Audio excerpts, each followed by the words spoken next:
Welcome friends, मैं राकेश शर्मा अपने channel Imran's में आपका बहुत बहुत स्वागत करता हूँ। 10 जून 2021 को इस साल का सबसे पहला सूर्य ग्रहण हम विटनेस करेंगे। हालांकि इसका जो इम्पैक्ट है वो भारत में नहीं रहेगा, तो हमें कोई भी सूतक से रिलेटेड कोई भी प्रोसेस है उसको फॉलो करने की आवश्यकता नहीं है। इंडियन टाइमिंग की बात करूँ तो लगभग 1:45 बजे के आसपास ये ग्रहण की शुरुआत होगी और करीब 6:45 बजे के आसपास ये ग्रहण शुद्ध होगा। 2-4-5 मिनट का डिफरेंस हो सकता है, डिपेंड करता है आप किस जगह रहते हैं। तो हम ये समझते हैं कि सूर्य के ग्रहण ये जो हो रहा है इसका इम्पैक्ट क्या होने वाला है। सबसे पहले हम ये जानते हैं कि ये ग्रहण किस राशि में होने वाला है और किस नक्षत्र में होने वाला है। ये ग्रहण वृषभ राशि में होगा, जो कि कालपुरुष चार्ट का 2nd हाउस है, और जो नक्षत्र है जो इससे जुड़ा हुआ है जिसमें ये ग्रहण होगा वो मृगशिरा नक्षत्र है।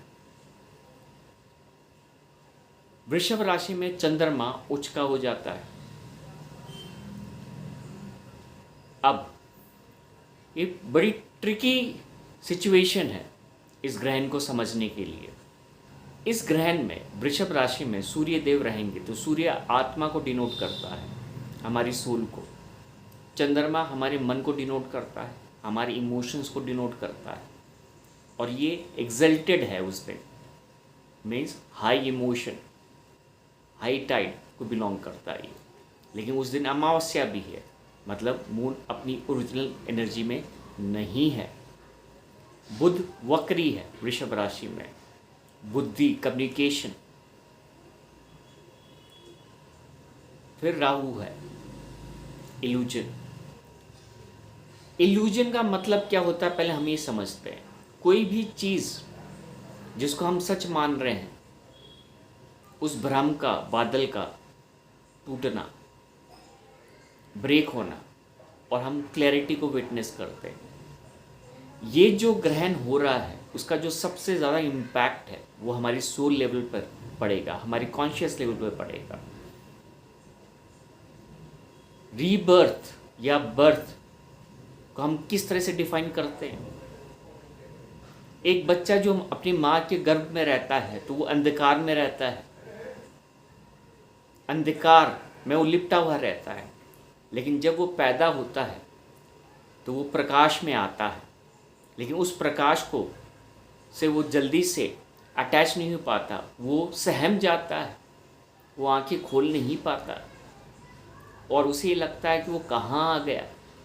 क्योंकि जब तक वो अपने माँ के गर्भ में रहता है तो उसको ये लगता है कि वही उसका घर है, उसे वहीं रहना है, और उसकी जो दुनिया है वहीं तक सीमित है। और जैसे ही वो बाहर आता है तो उसका वो जो इल्यूजन है वो ब्रेक हो जाता है, और उसे रियलिटी फेस करनी पड़ती है, दुनियादारी फेस करनी पड़ती है। कुछ इसी तरह से ये जो ग्रहण है वो हमें इम्पैक्ट करेगा सोल लेवल पर।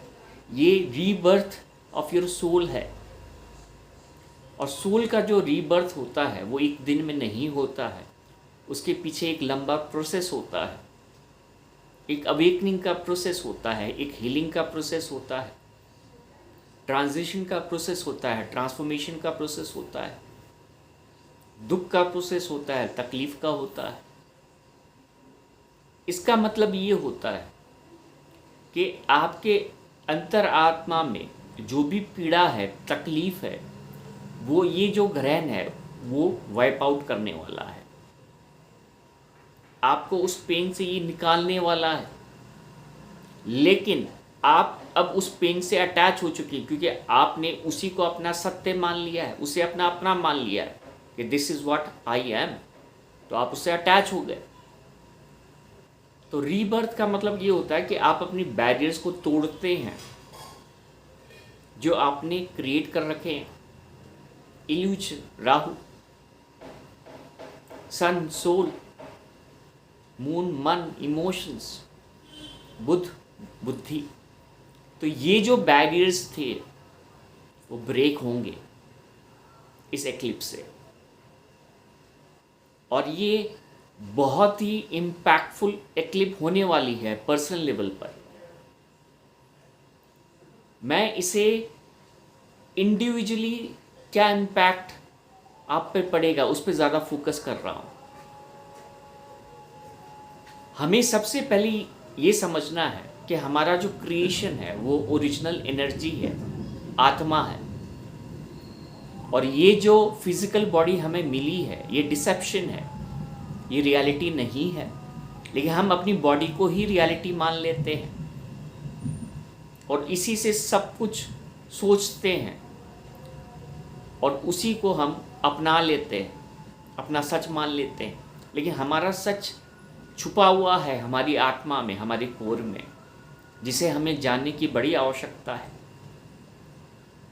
ये जो स्टेप बाय स्टेप हम आगे बढ़ रहे हैं और जो प्लैनेटरी पोजीशंस का जिस तरह से मूवमेंट हो रहा है या ग्रहण आ रहे हैं, वो एक ही तरफ इशारा करते हैं, वो है बदल जाओ। This is the time of change. either you have to change accordingly with your own will or the nature will create that change for you। तो अगर आप स्टर्बन हैं उस चेंज के लिए, आप अपनी रियलिटी को फेस नहीं करना चाहते, तो ये आपको वहाँ पर हिट करेगा और बड़े ज़बरदस्त तरीके से हिट करेगा।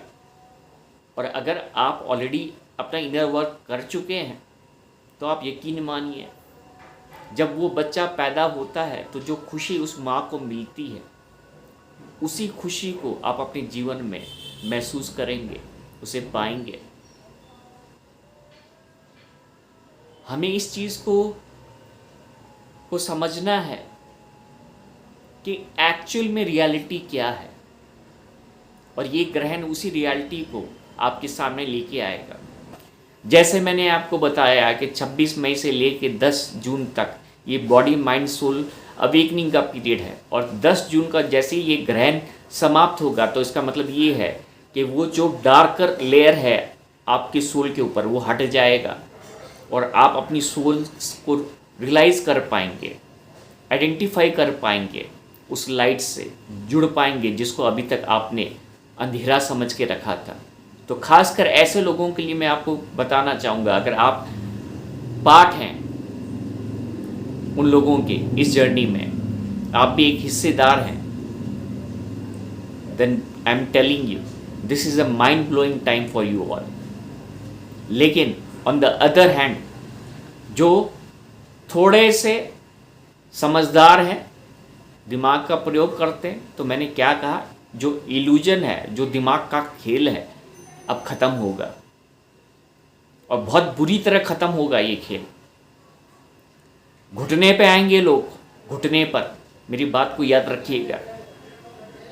इंडिविजुअल लेवल पर भी और वर्ल्ड लेवल पर भी आप ऐसा कुछ देखेंगे जो बिल्कुल शॉकिंग होगा।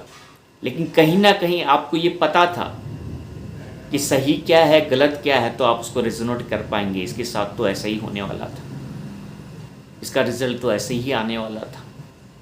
तो इस समय अपनी एनर्जी से लिंक्ड रहिए,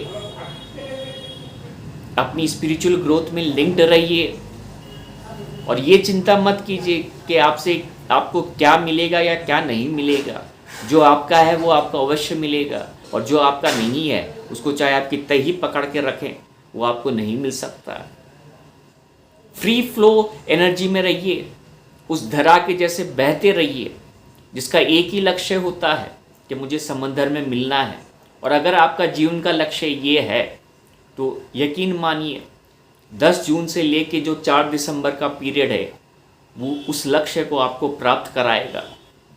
और 10 जून से लेके 4 दिसंबर तक का जो पीरियड है वो इस वर्ल्ड के लिए कुछ ऐसा पीरियड है जहाँ पर त्राहिमाम वाली स्थिति मचने वाली है बुरे लोगों के लिए, जो थोड़ा सा अपने आप को उस ऊपर वाले से भी ऊपर समझते हैं। तो दोस्तों, ये जो ग्रहण है ये बहुत इम्पैक्टफुल है। और मैं आपसे रिक्वेस्ट करता हूँ, जैसे मैंने अपने लास्ट वीडियो में कहा था, सबसे पहले आपको सूर्य देव के लिए प्रेयर करनी है, चंद्रमा के लिए प्रेयर करनी है, बुध के लिए प्रेयर करनी है कि इस ग्रहण का इम्पैक्ट जो वो झेलते हैं वो उतना ना झेलें, उनके लिए प्रेयर कीजिएगा। आप गायत्री मंत्र कर सकते हैं, इस समय काफ़ी अच्छा होता है। सूर्य गायत्री मंत्र भी कर सकते हैं, विष्णु जी की आराधना कर सकते हैं, या आप किसी से भी जुड़े हैं तो आप इस समय उनको पुकारें, उनसे हीलिंग मांगिए। बिल्कुल आपकी आवाज़ उस तक पहुंचेगी। उम्मीद करता हूँ ये जो इंटरप्रिटेशन है वो तो बहुत अलग है, लेकिन अगर आप इसको सोल लेवल पर महसूस करेंगे, कॉन्शियस लेवल पर, तो आपके अंतरात्मा से यही आवाज़ आएगी that you should follow this interpretation. बहुत बहुत धन्यवाद दोस्तों इस वीडियो में मेरा साथ देने के लिए।